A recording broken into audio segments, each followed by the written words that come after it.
സ്നേഹപ്പെട്ട എല്ലാവർക്കും വേറിട്ട കാഴ്ചകളിലേക്ക് സ്വാഗതം. എല്ലാ മതങ്ങൾക്കും സ്ഥാപനപരവും ദാർശനികവുമായ രണ്ട് ഘടകങ്ങളുണ്ട്.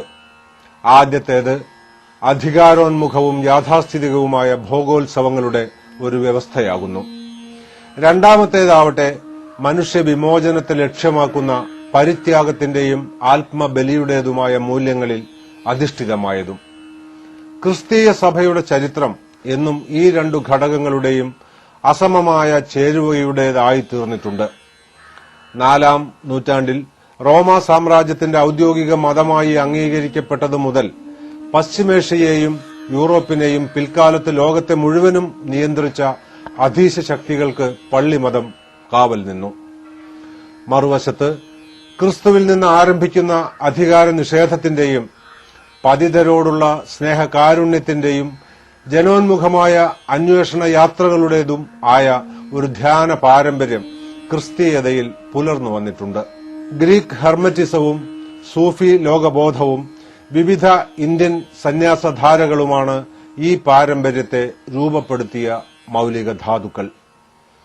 ഹരിയാനയിലെ ഫരീദാബാദിനടുത്തുള്ള വല്ലഭ്ഗഡിലെ ചാന്ദ്പൂർ ഗ്രാമത്തിൽ ദർശനാലയ എന്ന സേവാശ്രമം നടത്തുന്ന ഫാദർ അജി സെബാസ്റ്റ്യനിൽ ഈ സന്യാസ പാരമ്പര്യമാണ് നമുക്ക് കാണാനാവുക. ഒരു വ്യാഴവട്ടക്കാലം ദൈവശാസ്ത്രം പഠിച്ച് പട്ടം നേടിയ ഈ CMI പുരോഹിതനെ പള്ളിമേടയുടെ അധികാരോഷ്മളത പ്രലോഭിപ്പിച്ചില്ല. ഗലീലയിൽ നിന്ന് കാൽവരിയിലേക്ക് ജനങ്ങൾക്കിടയിലൂടെ സഞ്ചരിച്ച തന്റെ ആദി ഗുരുവിനെ അനുയാത്ര ചെയ്യുന്നു ഈ കാഷായ വസ്ത്രധാരി. ഈസബാബ എന്ന് ഗ്രാമീണർ സ്നേഹത്തോടെ വിളിക്കുന്ന ഫാദർ അജി സെബാസ്റ്റ്യന്റെ അന്വേഷണങ്ങളും കണ്ടെത്തലുകളുമാണ് വേറിട്ട കാഴ്ചകളുടെ ഈ അധ്യായത്തിലൂടെ ഇതൾ വിരിയുന്നത്.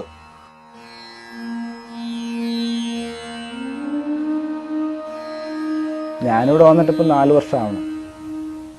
ഈ 4 വർഷത്തിന്റെ ഇടയിൽ ആദ്യത്തെ ഒരു വർഷം ഞാൻ ഇങ്ങനെ കറങ്ങി നടക്കലായിരുന്നു. എല്ലായിടത്തും പോവായിരുന്നു. ഈ ചായ അടിക്കാൻ എല്ലാ ദിവസം 4 മണിക്ക് ഞാൻ ഇവിടെ ഒന്നും ഉണ്ടാക്കില്ല. കാലത്തും വൈകിട്ടൊക്കെ അവിടെ പോയിരുന്നു ചായക്കടയിൽ ചായ കുടിക്കും, പരിചയപ്പെടും. കാരണം ഞാനിവിടെ വരുമ്പോൾ അതിന് മുമ്പ് 6 കൊല്ലം മുമ്പ് ഇത് പൂട്ടിപ്പോയത് ഈ സ്ഥാപനം. ചെറിയ ഇഷ്യൂ ഒക്കെ ആയിട്ട് പിന്നെ ആൾക്കും താല്പര്യമില്ലായിരുന്നു അച്ഛന്. പിന്നെ ജനങ്ങളായിട്ട് വലിയ ബന്ധമൊന്നുമില്ല ഇവിടെ. അങ്ങനെ ഞാൻ വന്നു കഴിഞ്ഞപ്പോൾ ഞാൻ ഇങ്ങനെ ഇറങ്ങി. ഇനി നന്നായിട്ട് ലാംഗ്വേജ് ഉണ്ട്. പിന്നെ വില്ലേജിൽ പോയിരുന്നു ചായ കുടിക്കും, ചാര ഷാപ്പിൽ ചെന്നിട്ട് വർത്തമാനം പറഞ്ഞിരിക്കും. അവരെ പിടിച്ച് അവരുടെ ഫ്രണ്ട്ഷിപ്പ് ഉണ്ടാക്കി കഴിഞ്ഞാലായി. ഞാനും അപ്പോൾ ഒരു സ്പ്രൈറ്റൊക്കെ വാങ്ങി കുടിക്കും അവരോട്. അവർ വാങ്ങിത്തന്നെ സ്പ്രൈറ്റ്. അപ്പോൾ ഞാൻ കുടിച്ചിരുന്ന് വർത്തമാനമൊക്കെ പറയും.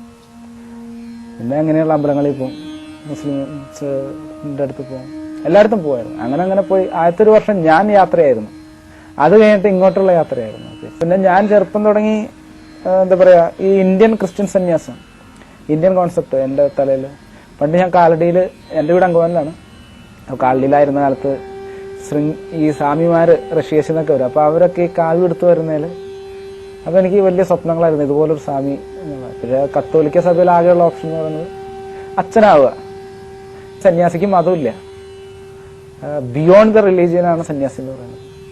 അപ്പം ആ കോൺസെപ്റ്റൊക്കെ ശരിക്കും നമ്മൾ ഉപനിഷാദിക് രീതിയിൽ പഠിക്കുകയാണെങ്കിലും ഇവൻ ക്രിസ്തുവിനെ പറ്റി ഞാൻ പഠിച്ച അതൊക്കെ വെച്ച് നോക്കിക്കഴിഞ്ഞാൽ റിലീജിയൻ ഒക്കെ നെസസറി ആണ്, പാർട്ട് ഓഫ് കമ്മ്യൂണിറ്റി ലൈഫ് അല്ലെങ്കിൽ സോഷ്യൽ ലൈഫ്. അത് കഴിഞ്ഞ അപ്പുറം അതിന് വിലയൊന്നുമില്ല. പിന്നെ ഇങ്ങനെ വന്നു. ചെറുപ്പത്തിൽ എൻ്റെ സ്വപ്നമായിരുന്നു എനിക്കൊരു ബാബയാണ്. ജനങ്ങൾ തന്നെ എന്നെ ബാബയാക്കി. ഞാൻ ക്രിസ്തുവിനെ എൻ്റെ ഗുരുവായിട്ട് കാണുന്ന മനുഷ്യനാണ്. പുള്ളി ഒരു യാത്രക്കാരനായിരുന്നു, എങ്ങും നിലയ്ക്കാത്ത യാത്ര. അതാണ് ലൂക്കായുടെ സുവിശേഷം പറയുന്നത്. അതാണ് എൻ്റെ ഫിലോസഫി. അതിനപ്പുറം ഒന്നുമില്ല. അതിനും ഒരു ജാതിയുടെ വരമ്പും ഉണ്ടാവില്ല, ഒന്നും ഉണ്ടാവില്ല. എന്റെ ചിന്തകൾ പോലെ അടിച്ചേൽപ്പിക്കുന്നു. ഞാൻ കടന്നു പോകുമ്പോൾ എന്തെങ്കിലുമൊക്കെ പറഞ്ഞു പോകും. അപ്പൊ അത് ഹിന്ദു ഫിലോസഫി ആയിട്ട് എങ്ങനെ ബന്ധം? ഹിന്ദു ഫിലോസഫിയിൽ പരിവ്രാജക ഇസ് ദ ബേസ് തിങ്. അതായത് അഹം ബ്രഹ്മാസ്മി, ദൈവത്തെ ഞാൻ ദൈവമാണെന്നുള്ളത്, ഞാൻ ദൈവമാണെന്നുള്ള പറയണ നമ്മളിലൊക്കെ പൊട്ടൻസി ഉണ്ട്. ഞാൻ എപ്പോഴും പറയുന്നത്, ജനിച്ചു കഴിഞ്ഞ് കഴിയുമ്പോൾ നമ്മളിലുള്ള ഒരു നൈർമല്യം ഉണ്ടല്ലോ, അത് നമ്മൾ നശിച്ചു പോകും. വീണ്ടും അത് തിരിച്ച് വരുന്നതാണ് ആ പഴയ കുഞ്ഞിന്റെ ഭാവത്തിലേക്ക് കടന്നു വരുന്നത്. അതുകൊണ്ട് അതൊരു യാത്ര ശരിക്കും പരിവ്രാജക സ്റ്റേജ് അല്ല. അതുമാത്രമല്ല, ഹിന്ദു ഫിലോസഫിയിൽ എന്താണ് ബ്രഹ്മചര്യ, ഗൃഹസ്ഥ, സന്യാസ, വാനപ്രസ്ഥ, അതല്ലെങ്കിലും പോയിരിക്കണം, എല്ലാവരും പോയിരിക്കണം. ഇപ്പൊ എന്താണ് മുസ്ലിം, അതിലുണ്ട് സൂഫിസം. അവർ പാടി നടക്കുന്നവർ, തുള്ളി ചിരിച്ച് കളിച്ച് നടക്കുന്ന ഒരു മനുഷ്യർ, ഒരു ഗ്രൂപ്പ്. സൂഫിസം ക്രിസ്ത്യാനിറ്റിയിലുണ്ട്, ഇതുണ്ടായിരുന്നില്ല. പക്ഷെ ക്രിസ്ത്യാനിറ്റിയിൽ എന്താണ് പറഞ്ഞാൽ ഇങ്ങനെ മതിലുകൾ പണിത് ഇതൊക്കെയാണ് പാടുള്ളൂ. പക്ഷെ ഇപ്പൊ കുറെ കല്ലിപ്പറുള്ളത് ഇത് ഞങ്ങളുടെ എന്ന് വെച്ചാൽ പള്ളി കിട്ടണ അങ്ങനത്തെ ഒന്നല്ല. ഇതും ഞങ്ങളുടെ ഒരു ഇന്ത്യൻ ക്രിസ്ത്യൻ സന്യാസമാണ് ഞാൻ എടുത്തിരിക്കുന്നത്. ക്രിസ്തു മതത്തിലുണ്ട് ഈ സന്യാസം എന്ന് പറഞ്ഞ പോലെ.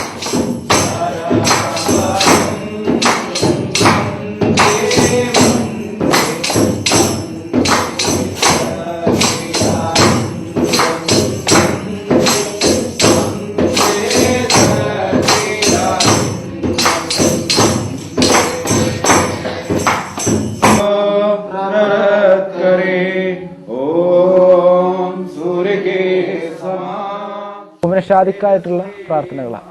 പക്ഷെ ഒരു ദൈവത്തിന്റെയും പേരും അതിലില്ല. ഒരു കോമൺ ആയിട്ടുള്ള കാര്യങ്ങളാണ് ഇവിടെ പ്രയറിൽ ഉണ്ടാവുന്നത്. इसमें ऐसा कोई बात नहीं, इसमें जात पाति से या जाति से कोई नहीं है. जो मतलब जिसके लिए जैसे भी जहाँ तक भी हो, इंसान को मतलब फायदा पहुँचना चाहिए. बाबा के आश्रम में जाते रहते हैं? हाँ, जाते रहते हैं. बाबा भी आते हैं? हाँ, दवाइयाँ और कोई पता करना है तो उसके लिए चले जाते हैं, या कोई पेशेंट आ जाता है अपना उसको लेके चले जाते हैं. इनका कोई मरीज होता है तो उसके लिए दवाई पूछने के लिए आ जाते हैं. सीखते भी है, सिखाते भी है.